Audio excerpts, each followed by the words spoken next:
বড় বড় জরিমানা করেছি, 20,000 50,000 করে জরিমানা করেছি গত বছর আমরা।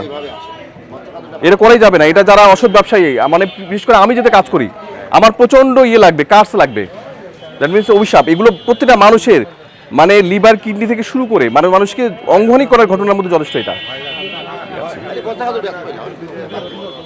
ওইটা প্রয়োজনে যা হোক তাই বিক্রি করবেন, এই যে এটা সরকার কম দামে দিচ্ছে, এগুলো কম দামে খাবে মানুষ, কিন্তু পচা জিনিস খাবে না মানুষ। এই এই দোকানটা কি করেন? এই দোকানে একটাই, আরে দুজনই ওনার লোক না, আমার একই লোক। কি বুঝাবো স্টুপিডের মতো কথা শুধু। আপনি বাবার নামটা বলবেন?